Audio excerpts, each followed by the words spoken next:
Advocate আরতি সামন্তের প্রোটেটের উদ্বোধন ও স্মরণসভা অনুষ্ঠিত হলো হুগলি বার অ্যাসোসিয়েশনের উদ্যোগে বার লাইব্রেরিতে। অনুষ্ঠানে উপস্থিত ছিলেন প্রাক্তন হাইকোর্ট জাস্টিস মধুমন্তী মৈত্র, হুগলি জেলা জাজ, চুঁচুড়া কোর্টের অন্যান্য জজ সাহেব, বারের সভাপতি সম্পাদক সহ আইনজীবীরা। অ্যাডভোকেট আরতি সামন্ত ছিলেন হুগলি বার অ্যাসোসিয়েশনের প্রথম মহিলা সদস্য। আজ তার স্মরণসভা এসে স্মৃতিচারণা করলেন তার মেয়ে সৌমি জানা, তার স্বামী সুনীল সামন্ত, অন্যান্য আইনজীবীরা। পরে বারের সহসভাপতি কমল গায়েন জানান। চুঁচুড়া থেকে প্রবীর ঘোষালের report.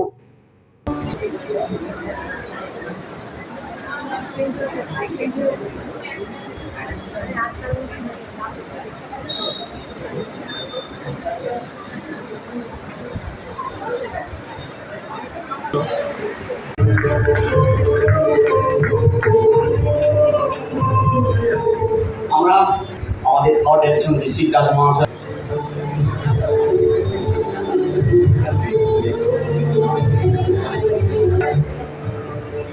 Fourth gen member Soma,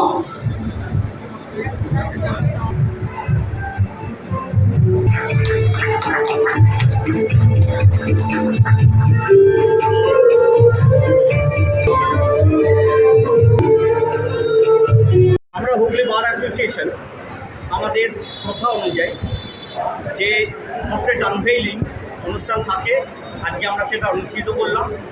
এই অনুষ্ঠানে হুগলি জেলার জাজশিপ সহ জেলা জজ এবং হাইকোর্টের প্রাক্তন মহামান্য বিচারপতি শ্রীমতী মধুমতী মিত্র মহাশয়া উপস্থিত ছিলেন যার ছবি আনভেইল হয়েছে, অর্থাৎ আরতি সামন্তবাবু, আরতি সামন্তদীর পরিবারের সমস্ত লোকজন।